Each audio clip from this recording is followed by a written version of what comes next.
আমার কাছে প্রত্যেকটা অ্যাওয়ার্ডই অনেক বেশি স্পেশাল। আমি বরাবরই বলি এটা। এটা আমার কাছে মনে হয় যে যখন আমি প্রথমবার কোনো একটা অ্যাওয়ার্ডে আমি নমিনেশন পেলাম,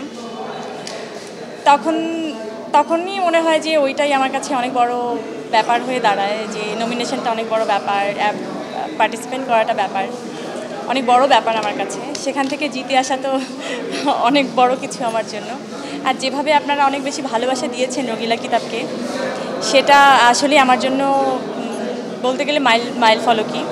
কারণ ওরকম একটা জার্নি, মাদারহুড নিয়ে একটা গল্প, এবং আমার নিজের জীবনেও আসলে মাদারহুডের যে জার্নিটা, ওইটার এক্সপিরিয়েন্সটাও আসলে অনেক বেশি এখানে।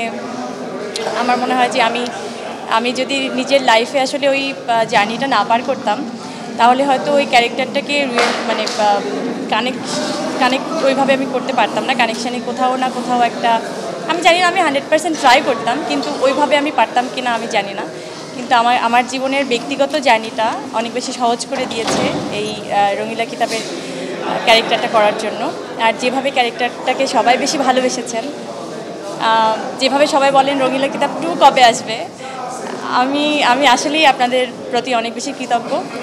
আর আমি আসলেই বলতে চাই যে এই অ্যাওয়ার্ডটা বেসিক্যালি, বিশেষ করে এই অ্যাওয়ার্ডটাই আমি বিনোদন সাংবাদিকদেরকে দিতে চাই। পুরো ক্রেডিটটা এটা আপনাদের।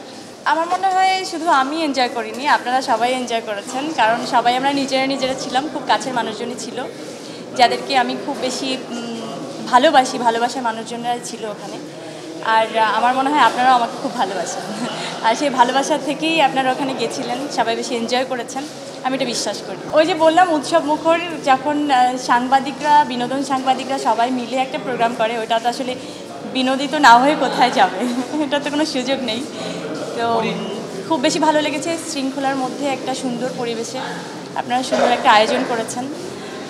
ডেফিনেটলি এটা অ্যাপ্রিসিয়েশন করার মতো একটা বিষয়। Thank you so much. ডোডোর গল্প খুব এখনও তারিখটা আসলে নির্ধারিত হয়নি, খুব তাড়াতাড়ি হয়তো রিলিজ ডেটটা সবার সামনে চলে আসবে। আমি আসলে জানি না, আমার মনে হয় খুব তাড়াতাড়ি সবাই জানতে পারবেন। দেখা যাক, আমিও অপেক্ষা করছি সবার মতো।